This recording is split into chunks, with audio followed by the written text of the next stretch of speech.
you doing, everybody? This is Bad Brad, and I wanted to talk to you today about 80s pop production. And I know, there's always retro 80s stuff coming back. The 80s is such a popular decade.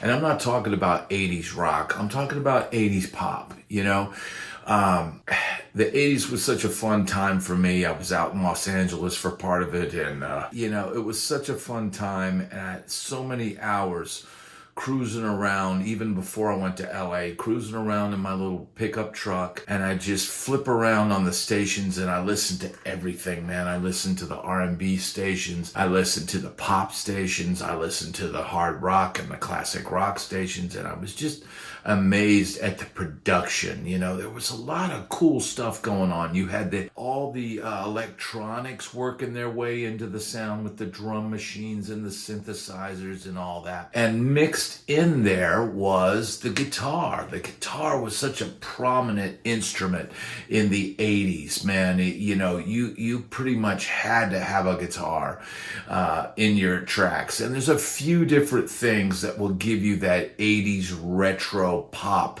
sound, okay? So I'm not talking about, Van Halen necessarily, although he certainly inspired a lot of those 80s players and a lot of those 80s tones, but more like what you would hear from, say, a Paul Jackson Jr.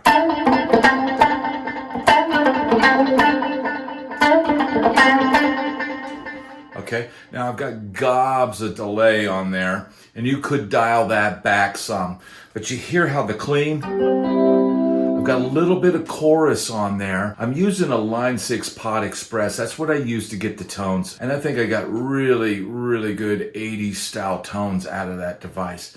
I'm going to put a link in the description.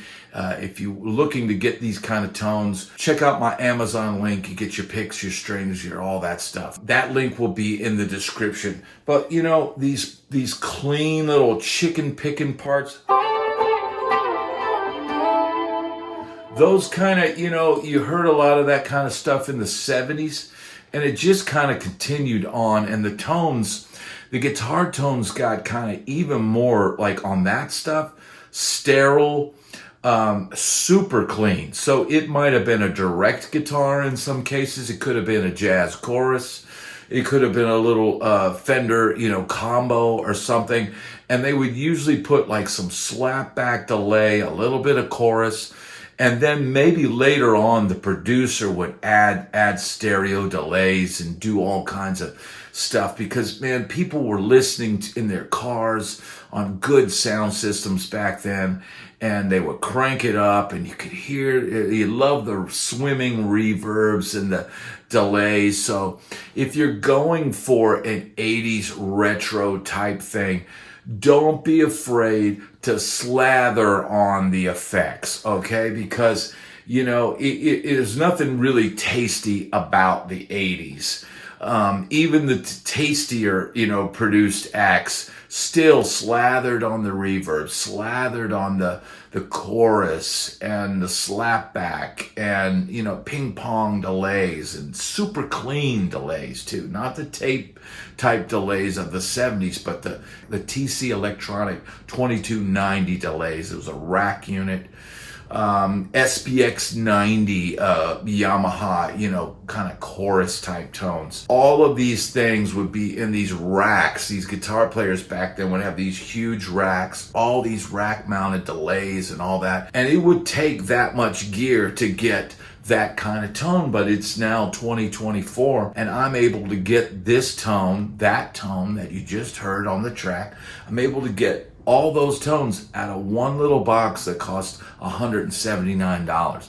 Now, it would be nothing back in the day to get a Bob Bradshaw rig and have, it cost you starting at $10,000 on up.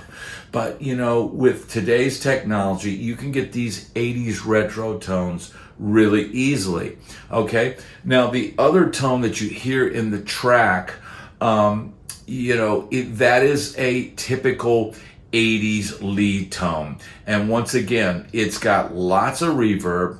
It's got a dash of chorus. It's got a lot of gain, but a kind of gain that's almost a superficial tone. It's almost like a Schultz Rockman type tone. That was a practice amp that was about the practice headphone amp thing that was about this big. It was developed by Tom Schultz from the band Boston, and it had these really pristine cleans with a chorus setting and a stereo delay or stereo reverb. And man, the first time I ever heard one of those, I was just blown away hearing my guitar in stereo. You know, it was like a processed, mix ready type guitar tone. And used to hear these, some of these new, especially the New York production, because it seemed like those guys couldn't carry around racks and all that. And New York was way more difficult to get around that city as opposed to LA, where you could throw a rack in your van or your truck and drive down to the studio, or have cartage bring it to you. In New York, I think it would be a lot more expensive. So you heard the Tom Schultz Rockman on tons of records back then, and it was this processed, compressed, manufactured style guitar tone that I think I kind of copped really well with the Line 6 Pod Express on the lead setting. I added a little bit of chorus, I had a good dollop of reverb, and once again, a lot of ping pong delay. And just to make that sound swim, because you've got these really airy bell-like keyboard production that's in there in that loop that I grabbed. And I added a slap bass, just a real simple thumbing the roots. And that's another facet of 80s pop production. Slap bass, or keyboard and slap bass doubled, was another thing that was common. These real bell-like keyboards and very drum machine, lo-fi kind of drum sounds. That was the sound of 80s pop. And I had a lot of experience listening to that because, I listened to a lot of different stations, but inevitably, if you dated someone, a female at that time, they would listen to the 80s pop rock station. And so when you got in their car or you're over at their house, those kind of channels would come on and you'd hear these bell-like keyboards and these processed kind of guitar tones and these little chicken pick guitar parts and stuff like that. And you know what? I thought that stuff was totally cool. You know why? Because they're using a guitar. They're finding a place for a guitar where maybe today's music wouldn't put the guitar. Or if they're going for a retro 80s thing, they would put guitar. I thought it was great. I like now listening to it and the nostalgia of it. But I think that style of production, that style of guitar always comes back around. Just like rockabilly came back around in the 80s or early 90s. This style of retro 80s thing, I think it's still got legs. And I think there's still a place for it in the pop world. So if you're looking to get these kind of tones, those are some tips to get you 80s style retro, the clean tone, and then just switching over to lead,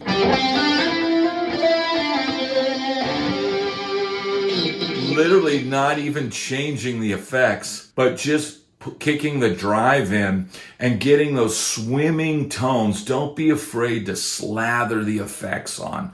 Don't be afraid, just gob them on, because that's what we did in the 80s. We didn't just gob hairspray and girls with tons of makeup and the collars, the puffy shirts, and all that stuff that went on. The production matched it. The over-the-top, soaking wet snare drums. And, it's just all part of that sound. So I hope if you're trying to get that style of sound, I hope that's helped you. If you have any questions or comments on this style production or this style of guitar, please hit me up down in the comment section. And if you'd enjoyed this video, please hit like and subscribe. And I'll be sure and see you on the next video. Thanks so much for watching.